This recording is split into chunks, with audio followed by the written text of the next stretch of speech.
কই দিতেছেন কাকা? এত সাজুসাজু করি একটা সরকারি নিয়োগ পরীক্ষা আছে তো যাইতেছি নিয়োগ পরীক্ষা দিতে, যদি আল্লাহ কপালে রাখে আর কি। দেখি সাজা হয়েছে কিনা।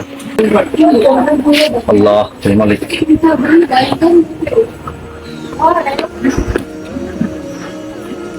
রিমন আমার ফাইলটা নিয়ে আয় তো। এই তো কাকা নিয়ে আসছি। মা যাই পরীক্ষা দিতে, দোয়া করেন।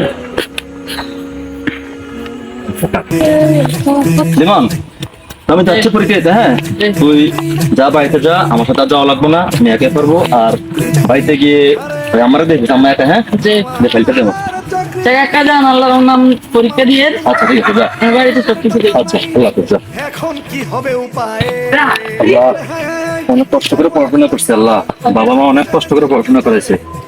আল্লাহ তুমি দেখো যাতে আমি পরীক্ষা উত্তীর্ণ হয়ে বাবা মায়ের মুখ উজ্জ্বল করতে পারি। আল্লাহ আমার মামু খালো না রাসেল এদিকে আসো।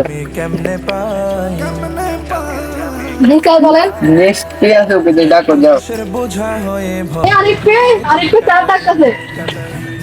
আমার মামু খালো নাই চাকরি আমি কেমনে পাই, তাই তো আসসালামু আলাইকুম স্যার। বোঝা হয়ে ভব দূরে ওয়ালাইকুম সালাম। আপনি কি আরিফ সাহেব? বসেন। বিএ এমএ পাস দিলি পড়াশোনায় ভালো ছিলি। ধন্যবাদ স্যার। স্যার এই যে আমার এখানে আমার একাডেমিক সব সার্টিফিকেট আছে, আপনি একটু চেক করে দেখুন। তবুও তোর চাকরি হয় না ভাই, তবুও তোর চাকরি হয় না ভাই। আমার মামু খালো নাই চাকরি আমি কেমনে পাই, তাই তো আরিফ সাহেব আপনার একাডেমি সার্টিফিকেট দেখলাম সবকিছু ঠিক আছে, আর আপনার রেজাল্ট অনেক ভালো। তো কথা হচ্ছে কি, আমরা আমাদের এখানে 20 জনের নিয়োগ নিয়েছিলাম, এখান থেকে 15 জন কোটা থেকে আমরা বাধ্যতামূলক 15 জন নিতে হবে। তো এখান থেকে তো আমরা কি আর সবাইকে নিতে পারবো না। তো আপনাকে আমরা নিব, কিন্তু আমার সাথে কিছু ডিল করতে হবে। স্যার আপনার সাথে কিছু ডিল করতে হবে, আসলে আমি ব্যাপারটা ঠিক বুঝিনি, একটু বুঝিয়ে বলবেন আমাকে? মানে আমাদেরকে একটু চা নাস্তার মানে খরচ দিতে হবে আর কি। তার মানে আমার একাডেমিক সার্টিফিকেট সব ঠিক আছে, জি আমার কাগজপত্র সব ঠিক আছে, জি তারপরেও যদি আমি আপনাদের এখানে চাকরি করতে হয় বা সরকারি যদি এই নিয়োগটা পেতে হয়, তাহলে আমাকে আপনাদের সাথে কিছু একটা ডিল করতে হবে। জি আর যে 15 জন নিছেন ওনারা হচ্ছে আপনার মুক্তিযোদ্ধার কোটায়, জি তার মানে আমরা মুক্তিযোদ্ধা কোটা নাই বিধায় আমাদেরকে পুনরায় আপনাদের সাথে ডিল করে তারপর আসতে হবে, এই তো? জি জি। আচ্ছা স্যার দেখি বলেন আপনাদের ডিল কি একটু শুনি। এই যে 15 লাখ। মানে চা নাস্তা খাওয়ার জন্য 15 লাখ? চা নাস্তা খাওয়ার জন্য যদি 15 লাখ চায়, বিরিয়ানি যদি খাইতে চাইতো তাহলে জানি আল্লাহ জানে কয় লাখ টাকা চাইতো। যাই হোক স্যার ঠিক আছে, আমি আপনাকে জানাবো স্যার। হ্যাঁ আমি আপনাকে 2 দিনের মধ্যে জানাবো, যদি হয় আমি অবশ্যই ফোন দিব আপনাকে স্যার। আচ্ছা ওকে ঠিক আছে, সমস্যা নেই। আসসালামু আলাইকুম স্যার। স্বাধীনতার জয়ন দিতে স্যার আরেকটা কথা স্যার, বলে স্যার মুক্তিযোদ্ধার কোটা যে 15 জন নিছেন আর আমরা যে 5 জন নিবেন, আমাদেরকে কি মানে চা নাস্তার খরচ ছাড়া বা কোন রকম কোনো খরচ ছাড়া কি লিখে নেওয়া যায় না আমাদেরকে? কারণ আমাদের কিন্তু স্যার, আমাদের কিন্তু আপনি দেখছেন আমাদের সব কাগজপত্র, সব একাডেমিক সব সার্টিফিকেট সবই কিন্তু ওকে স্যার। তবুও আমাদের এটা লাগবে, এটা মানে সম্ভব না স্যার আমাদের কিন্তু যথেষ্ট যোগ্যতা আছে স্যার, আপনি চাইলে আমাকে যে কোনো কিছুতে পরীক্ষা করতে পারেন। সবকিছু হয় না, আমাদের এটা মানে এটা লাগবেই। স্যার এখন যদি আমার মতো একটা দরিদ্র ফ্যামিলির সন্তান, যে আমরা সারা জীবন আমরা স্যার আসলে ব্যাপারটা হচ্ছে আমরা দরিদ্র ফ্যামিলির সন্তান, আমাদের বাবা মা আমাদেরকে অনেক আশা নিয়ে অনেক স্বপ্ন নিয়ে পড়ালেখা করেছে স্যার।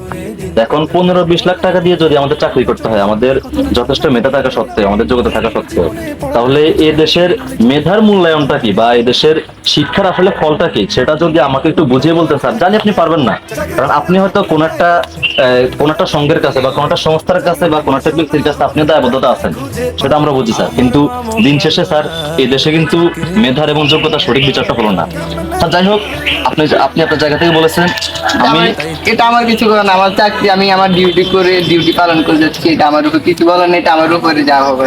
যাক স্যার ঠিক আছে, আপনার প্রতি আমার কোনো অভিযোগ নাই স্যার। ঠিক আছে আমি তাহলে আসি এখন, আমি আপনাকে অবশ্যই জানাবো। হ্যাঁ স্যার আসসালামু আলাইকুম। তুই তো পড়াশোনায় ভালো ছিলি, বিএ এমএ পাস দিলি। কাকা মন খারাপ ছিল নাই, কালকে দিন পরীক্ষা দিচ্ছি, মিষ্টি চিকেন করে খাওয়াইতেন না? আর মিষ্টি রে কাকা, আচ্ছা এক জায়গায় বসি, তোরা আমি আস্তে আস্তে সব বলি। আপনার বসে তবুও তোর জানাস কাকা, আসলে অনেক কষ্ট করে পড়াশোনা করছি রে, বাবা মা অনেক কষ্ট করে পড়াশোনা আমাদেরকে করাইছে। বাবা মার কি স্বপ্ন ছিল?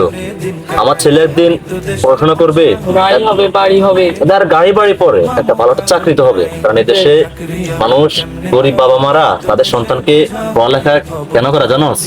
কারণ তারা বড় হবে, একটা ভালো একটা প্রতিষ্ঠানে বা একটা সরকারি একটা চাকরি করবে, চাকরি করে বাবা মাকে সে চালাবে, সংসার চালাবে, সব তো এটাই নাকি?